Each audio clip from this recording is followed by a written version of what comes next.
Saya tertarik ketika Anda tadi mengatakan saya punya anak yang pertama saya beri nama sebelum dia lahir bahkan ya. Iya, Siapa itu? Al-Ghazali. Al-Ghazali. Al-Ghazali. Anda tahu siapa Al-Ghazali? Alhamdulillah kebetulan tahu. Kebetulan tahu. Kebetulan tahu. Beliau seorang sufi ya. Iya. Yang Anda maksud begitu kan? Hah? Yang Anda maksud Al-Ghazali Iya. sufi itu? Memang saya nisbatkan ke Al-Ghazali yang punya kitab Ihya Ulumuddin. Ya. Ihya Ulumuddin. Ya, Masya Allah. Kemudian ada nama Waliullah, Wali Kutub siapa? Yang kedua Jalaluddin Rumi. Jalaluddin Rumi Yang itu kedua. seorang sufi. Iya. Terus yang ketiga? Abdul Qadir Jailani. Abdul Qadir Jailani. Ini Masya sufi juga ini. Subhanallah. Waliullah. Jadi dari pemberian nama kepada anak-anaknya kita bisa melihat. Jadi kebetulan saya jadi bapak para sufi. Kebetulan. Jadi beliau ini betul-betul religius ya. Kita lihat dari bagaimana cara Dani ini memberikan nama dan anak. Dan ternyata khusus di bidang sufi. Tasawuf. Anda ngerti tentang tasawuf? Alhamdulillah kebetulan tahu lah. Nah, apa itu kira-kira tasawuf ini biar pemirsa lebih apalagi karena Anda ternyata pencinta para sufi ini. Jadi sebenarnya tasawuf itu sebenarnya aliran ini ya, aliran pemikiran sebenarnya. Filsafat. Ya, sebenarnya menuju Tuhan itu kan menurut kaum sufi, menurut para ahli tasawuf, jalan menuju Tuhan itu ada dua, yaitu syariat dan tarekat. Itu kan. Kalau yang dijalani sama orang-orang sufi itu adalah yang jalan kedua tadi itu, jalan tarekat itu.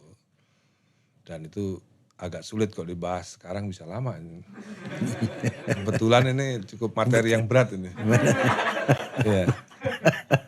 Iya. Iya. Karena ada orang mengatakan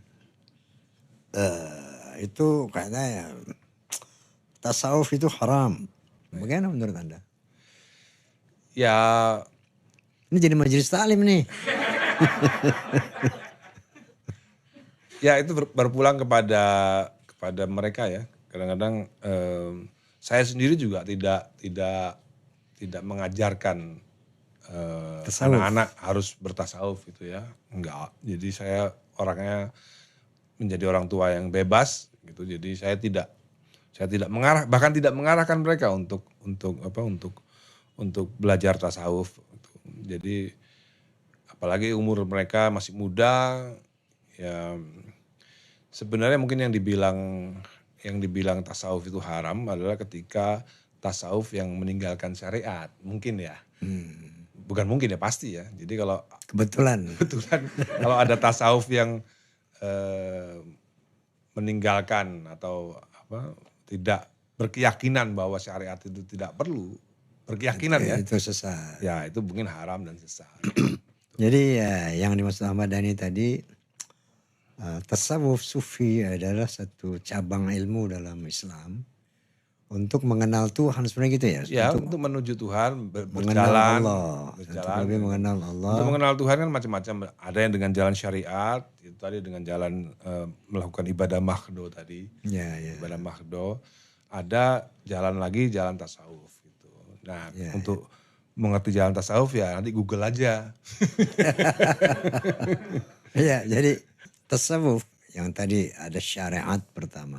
Ya. Syariat itu hukum Allah ya, Quran wa hadits. Kemudian ada tarekat itu jalan cara.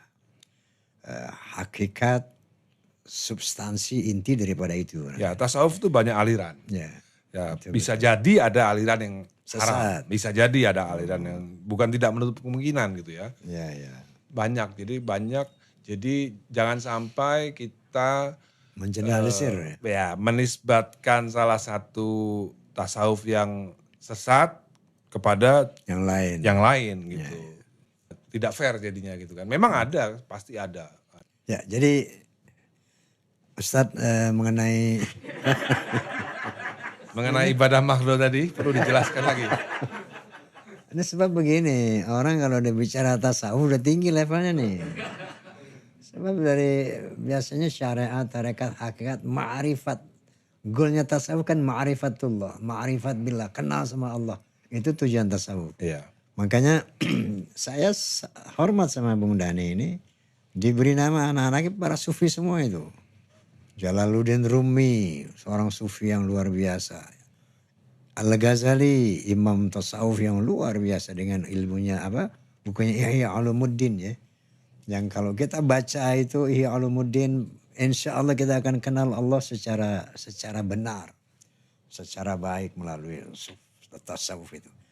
Oke Bung Dhani, ini kebetulan saya kepengen tahu nih. Kebetulan saya hadir dan bisa menjawab.